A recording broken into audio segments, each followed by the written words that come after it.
Hi, Grant. Welcome to the A-Plane podcast. Hello. Thank you for having me on. I'm so excited to have you. It's been a long time that I've been eyeing your page, and I feel like now is just kind of the right time. No, I thought I was tripping because that one day I saw you on the crest. Yeah. Above the Salt Lake Valley there. And I was like, don't you live in Orem? Like, what are you doing way out here? The trails up there are just so nice. Yeah. That was my first time on that Deso dog loop up there when I saw you, and I'm hooked now. I drive up every weekend. I had to do the double look. I was like, I think that's her. That's cool. Why don't you give our listeners a brief introduction to who you are, what you do, just so that they can have some context if they haven't heard of you before. Yeah. My name's Grant Barnette. I'm 28 years old. Currently live in Salt Lake City, but I'm from Lenoir, North Carolina. And I guess I'm a trail runner. Seems to be the best way to trail runner, ski mountaineer, a couple different things there, but ultimately just really love endurance. Just movement, point A to point B is the best way. I guess I started trail running just really in college. Kind of had some ran on the cross country team there, and it was a fun experience while it lasted, but then kind of dove into some substance abuse stuff that kind of led me off the team. But I then started through hiking some trails, and I think I was on the Pacific Crest Trail in 2017 when there was this big race going on, and I was just through hiking through, but I noticed that Angeles Crest 100-miler out there was going on, and I just thought it was the craziest thing ever. You're just through hiking with this big backpack going up the trail, and then people behind me on your left, and it's like, what are these people doing out here? And then I found out they were just running 100 miles throughout the wilderness, and thought that was pretty cool. Wait, you guys are running this? Yeah. I was like, what? And so did you decide then that you're someday I'm gonna run 100 miles type of thing, or did it just kind of happen as you got more into mountain sports? I didn't know that was a regular thing. I was like, oh, that's the coolest thing ever. But yeah, I definitely knew that I wanted to run 100 miles eventually. But it was all about when. And it took me a few years to really take a chance and sign up for one, or at least sign up for the lottery. And I think in 2018, I was selected in Wasatch 100. And that's kind of how it took off from there. Cool. So I kind of want to go back to your college running career. What was your distance? What was your specialty in college? For college, I ran the 5K on the track and then the 10K on the track. I found that even the bigger distances didn't really suit me as well. I thought a 10K was quite a fast race, and when I was done, I always felt like I had more in the tank. So I really wish that they had the marathon on the track or the half marathon on the track or something like that. But just the 5K and the 10K, and then cross country, which was the 8K, I believe. So 4.999 miles or whatever. Yeah. So it sounds like you've always been more of an endurance guy. Then you got kicked off the team for substance abuse. How did that feel? I feel as a college track or cross country athlete, that is your life. How did that go? Well, don't worry, it wasn't for EPO or anything like that. It was not the right kind of doping per se.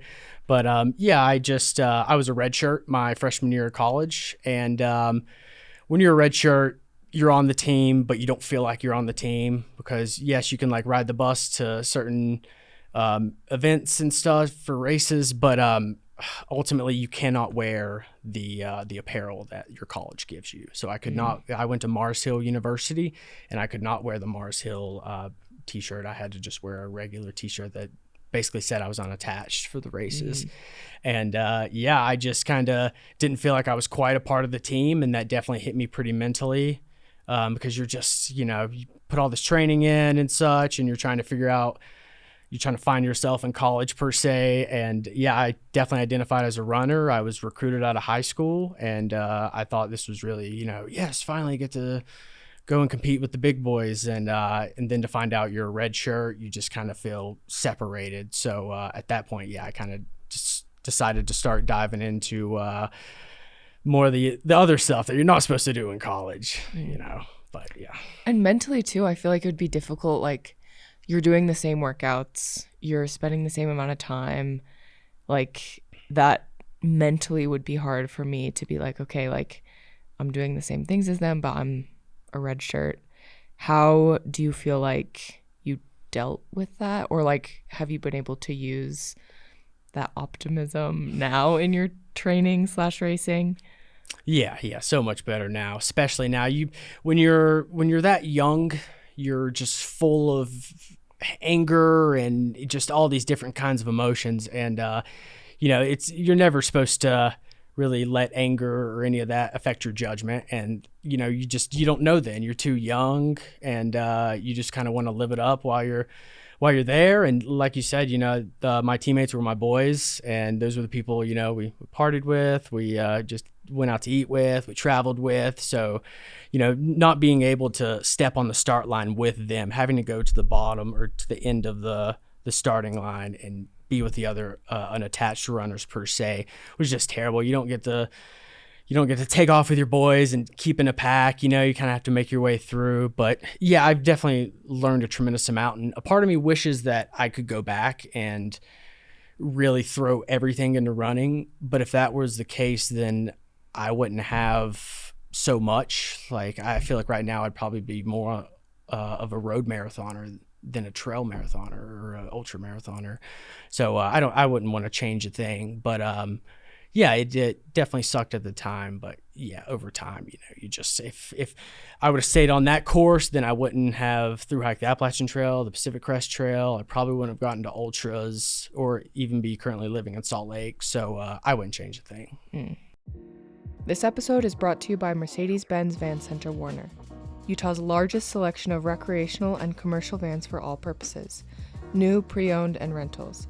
They are passionate about supporting the running and active community in Utah.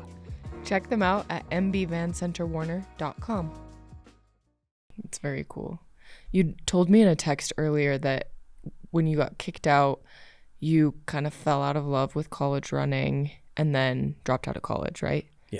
Yep. And is that when you decided to do thru-hiking, or like what led you there? Yeah, I moved back home. I figure after running was out of the question, then academics was out of the question. So like, if I can't run, I'm not learning. Sorry, exactly. Guys. Yeah, like I'm here to learn. I thought I was just here to run, But no, so I moved back home with my parents, and my dad one day was like, "Hey, let's go to this local REI. There's a speaker there talking about the Appalachian Trail."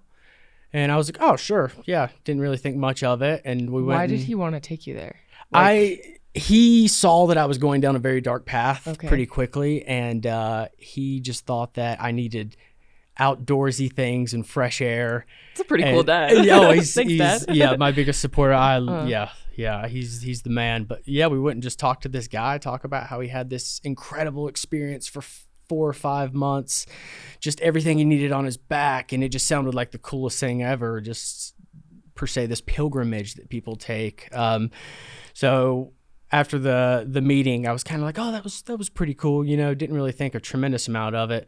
And like 3 weeks later, my dad said, like, just called me, or not really called me up, but just told me, he was like, "Hey, like, I know you don't want to do this, but I'm dropping you off in Springer Mountain, Georgia in 3 weeks. Start saving up money now. We can help you out a little bit, but you're doing this." And he essentially forced me to do the Appalachian Trail, just because if it wasn't that, I was working mindlessly in a warehouse and still heavily addicted per se to drugs. So I wasn't very happy with him at the time, but I definitely thank him every time I talk to him now. So you say you weren't very happy with him at the time. Like, why did you go? Just because you wanted to make him happy, or because it was intriguing a little bit? A little bit of both there. Okay. Yeah, definitely wanted to make him happy. Okay. That was the main reason. But yeah, I just thought, hey, well, let's give this a chance, and it's a form of movement, and that's what we like. So I figured, why not? That's cool. That is so cool of your dad to just be like, "Hey, I'm making this decision for you." And now, like, you're a pro trail athlete. Like, that's very cool. So starting the trail, did you decide to go in sober, or how did you like navigate that with kind of your journey there? Yeah, ironically, I did bring a few per se uppers on the trail with me. And when I quickly ran out of them, then I said, okay, like that's all you have. Like now we go north, and we go north for 3 to 4 months, and then hopefully we're in Maine by then. But yeah, I just figured if I go out there, then maybe the scenery and the community and all of these things will take away the need that I felt like I needed for drugs for the most part. But yeah, it was just kind of like, hey, let's, we're going to sweat this out of our system. We're going to be fine. We're going to be moving all day. So yeah, for the most part. And do you feel like it worked? Did it fill that hole that you were looking for it to fill? Yeah, 100%. 100%. Doing, I tried to get the most out of my body, even while carrying a 40-pound pack. When you start, you don't know a thing, and then you pick up little tricks and things on the way that you don't really need. And yeah, I felt like I got stronger, but also when you're walking 25 miles a day on, Appalachian Trail kind of terrain, yeah, you sweat a lot, you sweat all that stuff out of your system pretty quick, but also, yeah, you're really tired at the end of the day. So all you want to do is get a hot meal in your belly and go sleep. And I find like through hiking culture so fascinating, just because it is like a community of people who are all just like traveling along the trail, and you kind of build little families. And yeah, it is very fascinating and honestly life-changing for everyone I've talked to who has done it. Oh yeah, it sparked my stoke for trail running in the end, because you're just moving mindlessly for months at a time, just bunch of smelly, dirty hippies out there. I have some of my best friends still to this day are people that I thru hiked with, and I haven't seen them in 5-6 years, and we still are, hitting each other up every week and just, oh my God, man, just reminisce about it. And just, yeah, but it definitely sparked my stoke for, okay, like when I don't have a 40-pound pack on, what can I do now? That's how cool. fast can I move? So it almost gave you the motivation to like, okay, like what, like I did this hard thing, what hard thing can I do next type of deal? Totally. Cool. And then you get to see all the different kinds of terrain, whether it's the East Coast or the West Coast. You kind of appreciate your surroundings and appreciate what your legs are like able to do. And just, like you said, the mind is a very powerful tool. And if you can like really harness in on something, then that's just, yeah. So one thing I find interesting too, like everyone who leaves a thru hike like leaves with some type of new big goal, I guess. What do you feel like hiking the Appalachian Trail gave you that you didn't have before? I think it's a really good resume builder. You can say, hey, like I performed this task and I didn't give up for 5 months and it took me this long. But really, I think for ultra running's sake, I was pretty starstruck because the same year that I was on the Appalachian Trail, Carl Meltzer was going for his Appalachian Trail speed record. And ironically, I think I was in New Hampshire and he was going southbound. So he started in Maine and went down to Georgia. I ran into him randomly along the trail in New Hampshire, and him and his media crew, and they kind of wanted to do a quick interview about the typical day for a thru hiker and all of that. But just cool. Seeing him in person and seeing how low he was and still have so much to go until Georgia, it was just so awesome to like see him and just be like, oh, okay, so like regular humans go through this kind of thing too, like not everyone's bulletproof, like everyone feels.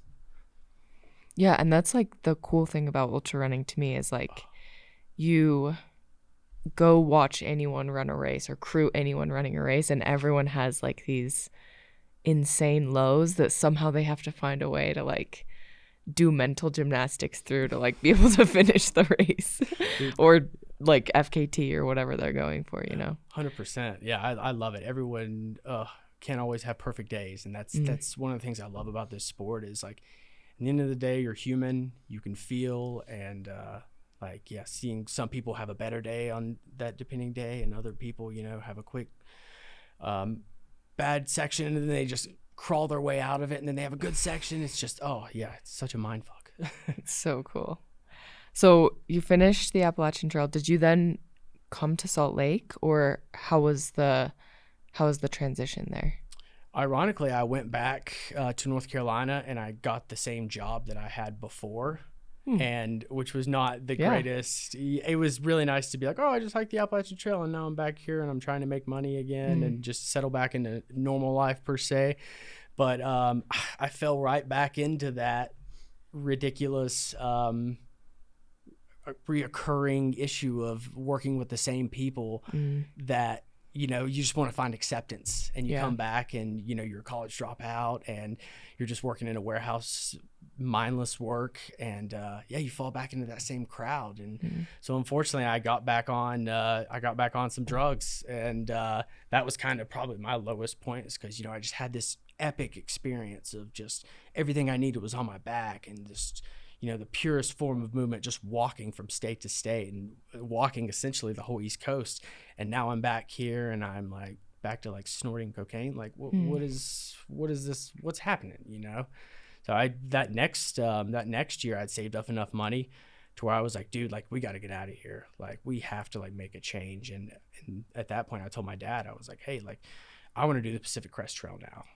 So I booked a flight to San Diego and got a ride to Campo, Mexico, literally standing right next to the border and right at the monument. I was like, all right, well, like, here we go again, you know, and met one of my my best friends, Nick Johnson, right at the start there. And we both took every step of the PCT together. So we hiked that entire trail together.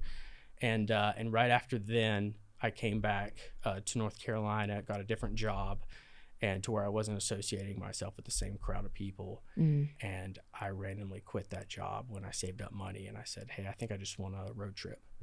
So I drove out to Colorado and was kind of just doing 14ers. I started trail running at that time, and I think I had done one 50K race and was like, oh, this is cool. You know, of course I bonked and I threw up, and it was the greatest thing ever. Typical. Yeah, totally. And then just, found myself in Colorado, just going to these different towns and just kind of doing 14ers. And one day I get a call from my my buddy Joey Campanelli, who lives we had been like good friend, a good connection to have. He was literally, I'd never even met him face to face, but we'd just been kind of like Instagram buddies and would DM each other. And he like straight up calls me and says, hey, like do you want to come to Salt Lake City and like you can live in Alta, and like I got you this job, like if you want to come up and work here at the Alta's Rustlers Lodge.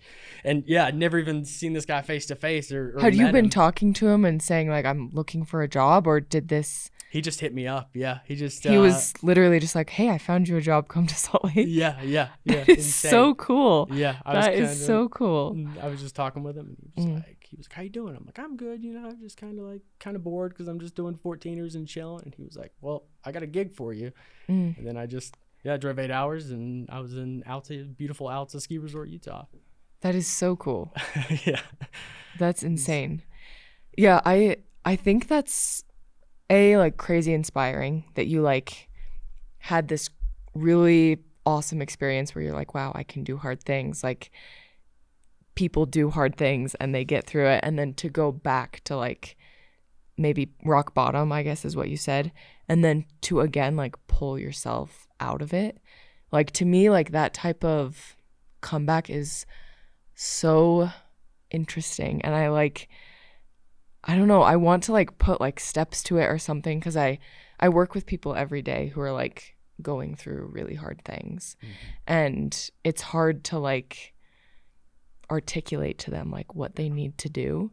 But I guess maybe it is just like people like you sharing their story of like, hey, I've hit rock bottom more than once maybe, and like I've pulled myself out of it every time.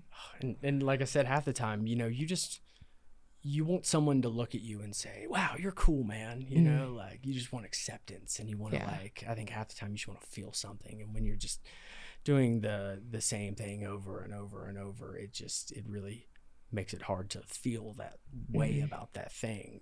It's such a it's always tough to kind of like, especially that second time, because it was, you know, the certain pills don't do it for you anymore, so you gotta level up. And when I'm like, per se, you know, snorting meth, that's like not the way to go about like, things. what am I doing? You go from here to here, and you know, just a year, and you just had this crazy good experience, and then you're like, whole life is per se like diminished just off of like your addiction to like just wanting acceptance. And you know, that's the cool thing about drugs is when you're doing drugs with all your homies, you're kind of just like, oh, I love you, man, you know, all this ridiculous stuff. You don't mean that, you know. It's just, yeah, it's not good. It's cool. I think like your dad seems like a really important character in your life in that he knew who you were and he knew that you were not your circumstances. And so he tried to give you opportunities to like show you who you were. Yeah. Yeah. Was it your dad again the second time that kind of was like, hey, Grant, this isn't who you are. Like you are capable of more than this? Or was it you that pulled yourself out? I pulled myself out this time, but only because I saw that mine and my father's relationship was like, at that point, you know, fool me once, shame on me, fool you twice, you know, that whole thing. So yeah, I made the decision the second time to really try, you know, when you go back and you start doing the same things again, you don't change, you don't grow as a person. But if you can like just say, no, man, like this is not like the way we should be like living right now, you know, like these are per se some of the best years of your life and you're just like throwing them down the drain. So like we need to like go someplace else. We need to get off this North Carolina coast here and like we need to like go someplace where you don't know anyone and you have to like completely rely on yourself to get to the next day. That's very cool. Yeah, I think everyone at certain times in their life has those people that like show them who they are and like where they need to be.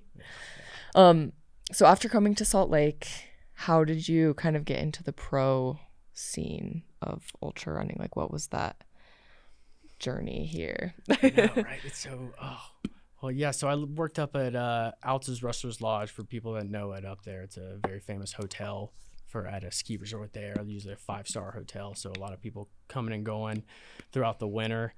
And it's pretty impossible to run all winter long there just because the crazy snow that we get. So I learned how to ski, and that definitely that helped me out for later on in life. But for the pro trail, I think one of the first people I met in Salt Lake, ironically, besides Joey, was Finn Melanson. Wow. Yeah. And that was before single track. We used to have, I was actually excited to say this, but we had this little group, myself, Finn, Caleb Olson, Eli White. Just run into these guys and you're like, let's run together. All these guys, Garrett Corcoran. We called ourselves we formed this little alliance and we called it the Bonneville Barnstormers. And terrible name. I didn't come up with the name, but we were just like all like getting into trail running and like we had done a couple races and all of us were pretty all right. And we were like, man, like we need to like put Salt Lake City on the map. Like this place is like where, you know, trail running should be. This is the mecca of trail running and all this stuff. And we formed this little group, the Bonneville Barnstormers, and we just started kind of signing up for these local races, and we would go and some of us would podium and such, and it kind of like took off from there. But the Barnstormers have died. But all the Barnstormers are now like quite big in the trail running world. We all got offers and we're like, fuck this, you know. Like, see ya. Yeah, it was great, you know, when we first started. But Barnstormers are cool, but like on to bigger and better, I guess. Yeah, that's very cool. That is awesome. Yeah, you bring up a good point. Like, I feel like Salt Lake has this community and like, I don't even know what to call it, like culture that like a lot of people don't know about. Like a lot of people hear Salt Lake and they think like Mormons. Yeah. But like there is like this trail culture that I think is really interesting. I don't know if you could even put it to words, but if you could describe like some culture staples or some Salt Lake City staples that kind of make it what it is, like how would you describe it? Accessibility. Yes. Yeah, I think that's the greatest of them all.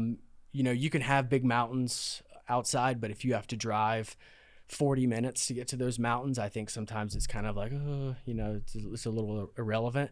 But here in Salt Lake, the whole entire Salt Lake Valley and the Wasatch Front, I mean, where we live, I can drive 5 minutes and get to a big mountain per se, or I can drive 20 minutes and get to a world-class ski resort, or, just the options are unlimited here. You can depending on what your day looks like, oh, I need to go and hit this flattish run, you can pop over here, and then, oh no, I would rather climb 6,000 feet in one climb. It's like, oh, well, I can just drive 10 minutes right off Wasatch Boulevard right here. And just, yeah, I think the unlimited options for accessibility here is just crazy. And I think that's what's made Salt Lake such an iconic place for trail running, for just between the communities and everything. Just, yeah, it's, oh man, you can go anywhere and still be within like a 30-minute radius of really cool shit. Yeah, I totally agree. Like we'd mentioned earlier, like I saw you running up in Mill Creek, which for me, because I live down here, is like a 45-minute drive. But for some people, like they have to drive like 2 or 3 hours to get to a trail. And I don't know, like I could drive 5 minutes and get to like really pretty trails, but there's just so many options here that like, yeah, let you really know the mountains that you're in. Yeah. And you never like get tired of the place that you run. You're kind of like, each day it can be a different plan, and it can, like Mill Creek. I mean, that's such, I think Mill Creek's probably the most underrated place, like really almost in at least the Wasatch Front, just because, the cottonwoods are huge. They're, big canyons that go up, and then you got Mill Creek, just like the smaller one going up. And I think I love that canyon. And living so close to we do, I only have to drive like 10 minutes to get to pretty much any place really in that canyon, which is really nice. Very nice.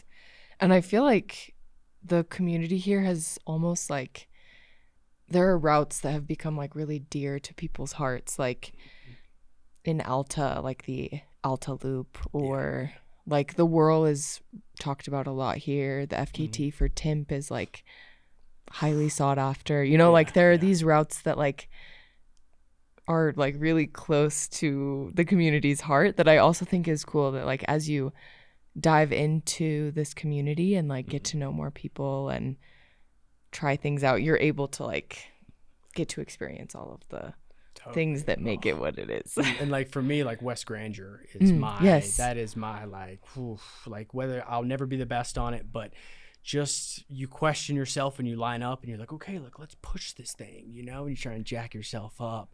But it just always like takes your soul, and you see certain people on the segments for the leaderboard, and you're like, oh, Jason DeRay, this guy must be pretty good, he's on like every segment of everything. Wow, okay. Yeah, Christian Allen, Yeah, exactly. So it's just, it's easy to stay motivated here. Yeah. And it's funny because like I have guests like come from the trails all the time. Like Anna DeMonte had come from literally taking an FKT like 20 minutes before she got here. And it's just like such a cool area that you can like go take an FKT on a route and then like drive to our studio and do a podcast 20 minutes later. It's cool. Oh, yeah. Accessibility. I know. Yeah, it's very cool. So do you have any like Salt Lake specific projects that you like have your eye on, or are you kind of more going for races at this point? You've been doing a lot of UTMB stuff too. I've been definitely trying to do more UTMB stuff. It's funny how like something new comes on the scene, like World Trail Majors, for instance, and it kind of like grasps everyone's attention. And I know kind of UTMB had done kind of some weird funky stuff a while back with like Gary Robbins' race. And yeah, totally. Yeah. And it was just kind of funny that, it's always kind of like about the next big thing here. And I would love to have more Salt Lake City projects, but it just, especially like you said, more of in the pro scene, you kind of have to race a lot more maybe than you want to. And just to stay, I don't want to say stay relevant in the scene, but definitely like almost show your sponsor like, hey, like I'm willing to go to this race or whatever. And just kind of like, especially with the competition today too, there's so many good people out there that it's really hard to feel your best at the start line. But yeah, it's I would love to do more. Like Millwood would be awesome. Definitely thought about that one. And then doing the Whirl a second time would be great. I definitely had a life-changing experience on the Whirl doing that with Garrett Corcoran. That was a really fun time. What was your life-changing experience? Just that like, just how deep can you dig? You look at the profile and you think, oh, this is 31 miles. We're going to be done with this, in like 6 hours. And then we're just like, oh, no, this isn't a running route. Okay, cool, This is a climbing route. Yeah, exactly. You're just like, oh, wow, okay. Yeah. Yeah, it's very cool because we do have so much like variability here. Yeah, it's interesting because a lot of kind of the guys that you kind of hung out with, especially when you first came here, I almost don't view them as like race guys. They're almost more like when you say Jason Darius or Joey Campanelli, I think more FKT or just like running fast. I don't necessarily think races. So do you think that having sponsorships and like trying to get into the pro scene has led you to do more races? Yeah. Okay. Totally. And I think just like, I think it's a lot of like ego related stuff for myself, at least. I feel like I've always kind of had like a chip on my shoulder, and especially, the whole like getting kicked out of college scene. There's a lot of athletes out here that have went to the trails after running, at D1 schools and stuff like that. So I think in my mind, I'm like, oh, well, like, they ran 14:15 for the 5K and I was barely even like a 16:30 guy. And just being like, well, like let's throw a couple 1,000-foot climbs here and there. And like, maybe I think I can beat them now, Yeah. But I think for myself, it's always been pretty ego related. But ultimately, I just want to get the most out of myself. And I think getting the most out of yourself is, if you're doing FKT, put your time into that project and really study it well. But if you're racing, like put yourself in the mix with some of those guys and just see what happens. Because you'll never know. Everyone has their lows at different points. And maybe you can, come out of it a lot earlier than them. So what do you feel like your racing strategy is? Like you're at the start line. What are you telling yourself? And then what is the strategy throughout the race? Or maybe does it depend on the race? I don't know. Well, when I'm usually standing at the start line, I always kind of have like this mantra for myself, and that's you belong. You belong, you belong. Like you did you signed up for this for a reason. You were standing on the start line for a reason. Like you belong to be here.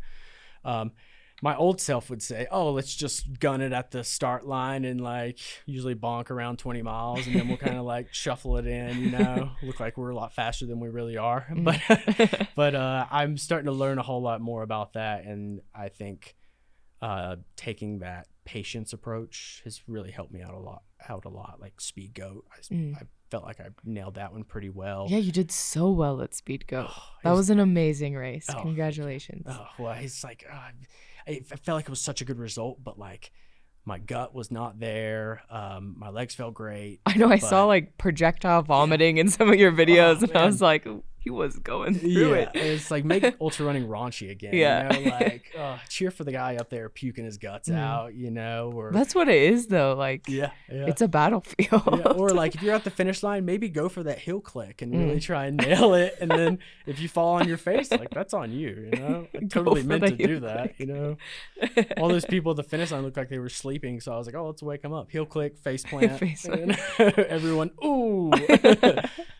I loved it. It was a good video. I just felt bad for Erica because she was just like, are you okay? I'm like, yeah, I think I just hit my shoulder. I don't think I hit my face too much. Too much. Yeah, Erica, Grant's girlfriend, is here in the studio.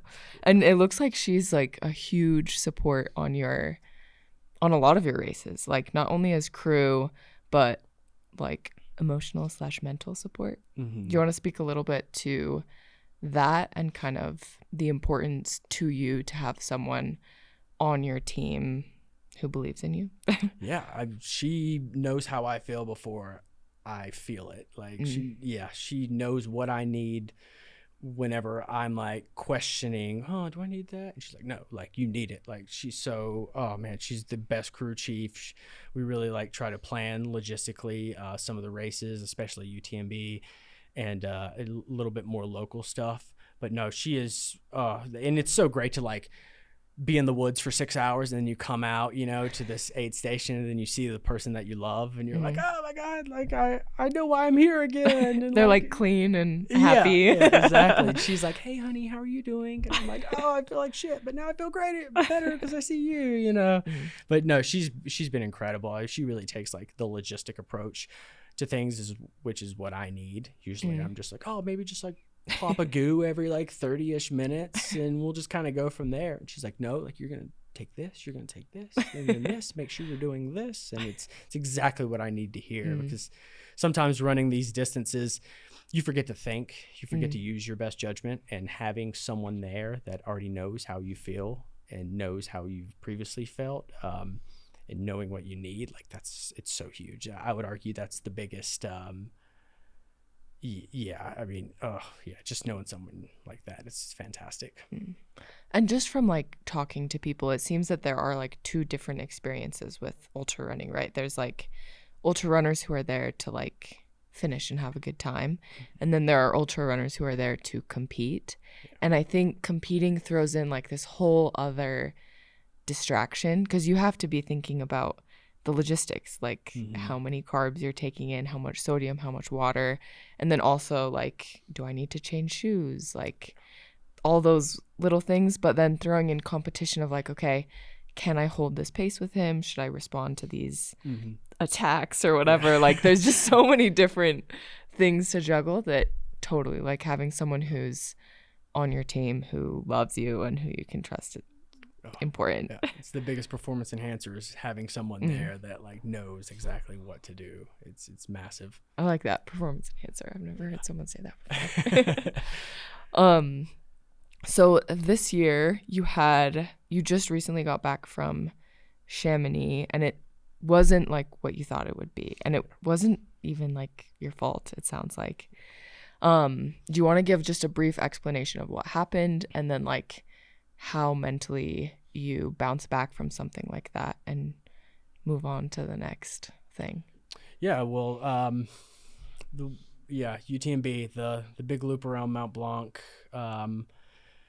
it went really good for a few hours there. Started really patient, and Jimmy Elam had told me, he said, hey man, just something for you to remember. Ludovic Pomerant, he was in 50th place at Courmayeur, which is the halfway point, last year, and he came back and got 4th. Like, just remember that. Like, start conservative. If you think you're going slow, go slower.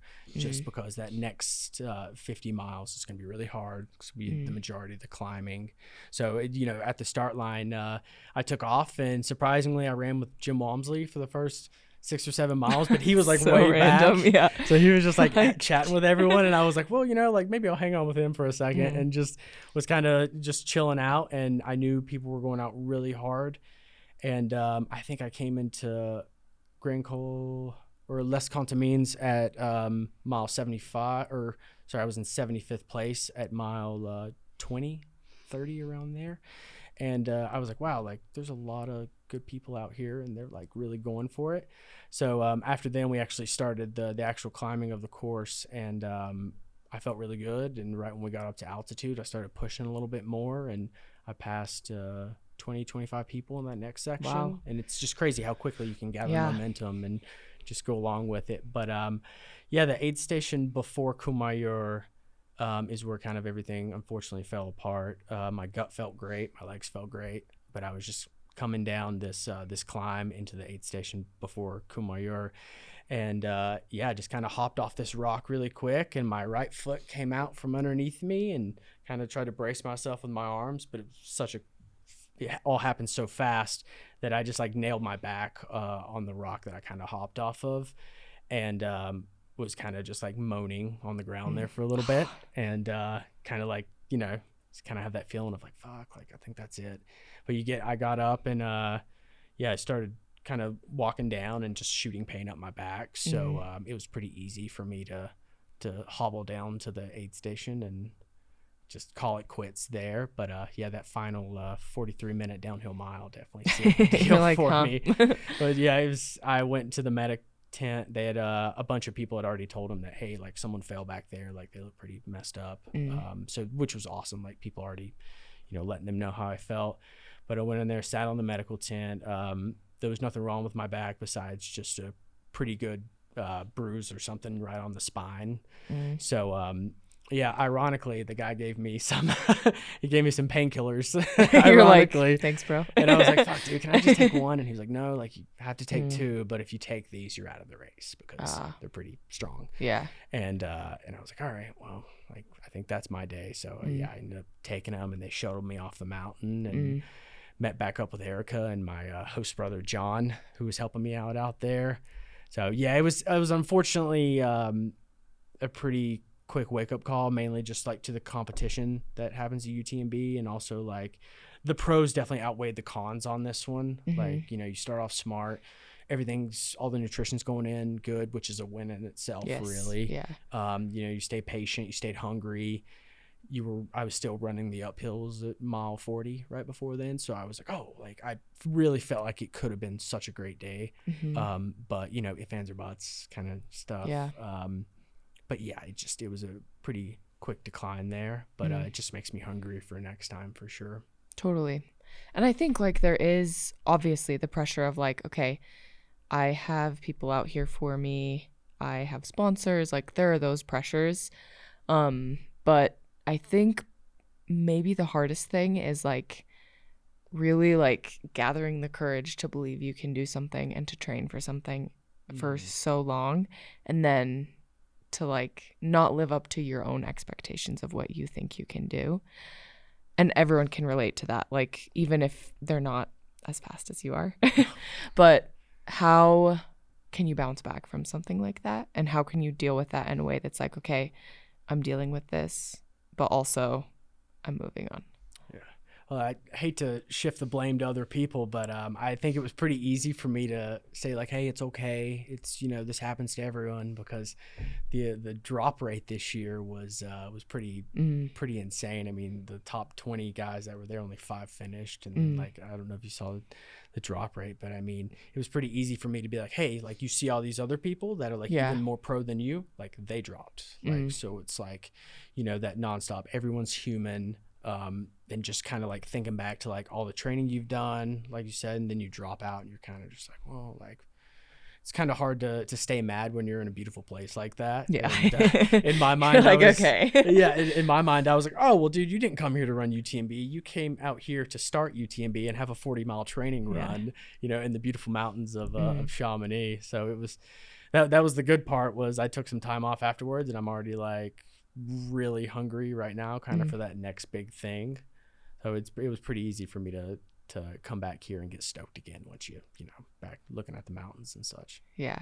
I think, focusing on things that you love and focusing on like having fun and like just being grateful to like be in a beautiful place always like brings stoke back. So yeah.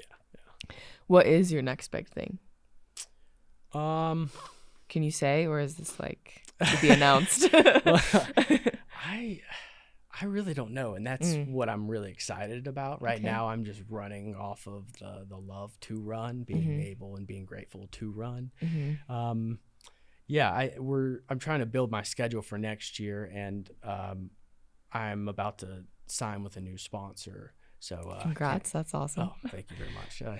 But they really they threw in some funds and some travel stuff that were like, it really helps me like believe like, oh, these people like believe in you. They want you to, you know, go internationally and compete and stuff. So I'm really trying to get out a really good race schedule and hopefully like really send it in 2025 would be the big thing.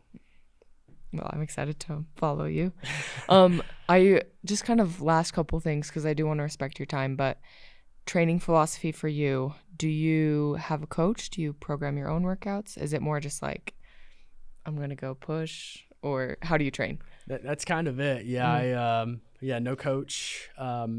It's really hard, especially I still work full time at Pit Vipers. So it's, I kind of been like on the afternoon grind pretty hard right now. But yeah, those heat runs have benefited you, I guess. Yeah, totally. So it's just, but other than that, I'm just kind of like, hey, like, you know, I just believe like on the days you feel good, maybe push a little bit. On the days you don't really feel that good, it's okay just to like pump the brakes and kind of chill and just enjoy the process more or less. And other than that, I mean, sometimes I'm just like, hey, you know, I look out at West Granger and for some reason I get that itch to go and push. And I'm like, hey, let's go push it tomorrow or something. But yeah, just kind of on the heat of the moment. And do you do any like speed specific workouts, or is it really just like, okay, I'm going to push West Granger, or I'm going to push this section of the trail, or whatever? I'm getting more into the speed. Okay. Yeah, it needs to be. Before I used to just do vert, and then I would hop in a race and I wouldn't do that well, and I would think, oh, why? I thought I was really strong and fit and everything, but I forget you have to actually run fast in training to run fast in a race. So no, I'm getting a whole lot better at speed work though. And strength as well, because I did not believe in strength work.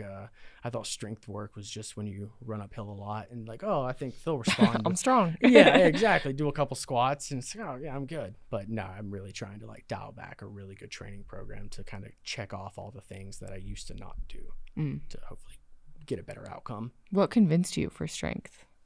Honestly, when I started feeling like some tibial, I really in college and whatnot, I used to have some really bad like tibia pain. And I just went and saw a PT, and he like really stressed that like, hey, you can't like, you know, you can't just go out and run for 5 hours a day and then call that like, you're like, strength why? But you're telling me, you know, doing a couple calf raises helps me? Like, no way. But yeah, he really put in my brain that I needed to come up with an actual training simulation almost more.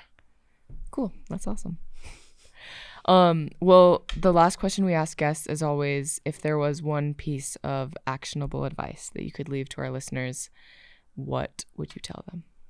Don't get lost in the miles. Don't get focused and fixated on numbers in this game. Focus on, you know, sleeping very well, getting some good food in you, and really just having consistency. Consistency is deadly. And I think especially in our sport, whether you're a mid-packer, backpacker, or like really trying to like push up with the pros or whatever, like don't get fixated on numbers. Just because someone's doing 100 miles a week and certain amount of vert doesn't mean you need to do that. Everyone's body is different, but everyone's body is meant to run. And I think as long as you're having fun in the process, then you're doing it the right way.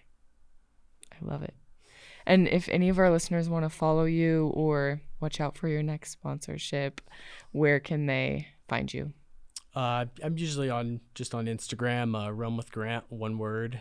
Yeah, and Strava, same deal. But yeah, I don't do anything that impressive, so it's okay. No, you do. Like, sometimes I feel like worried that our guests aren't getting like how crazy our listeners aren't understanding like how crazy our guests are. And yeah, you're insane. You do like incredibly hard things routinely. And yeah, I admire you a lot as an athlete. So thank you for coming. No, totally. You've had a killer podcast with some Wasatch badasses on it, and super dope. It's so fun. Yeah. Thank you, Grant. Yeah, thank you.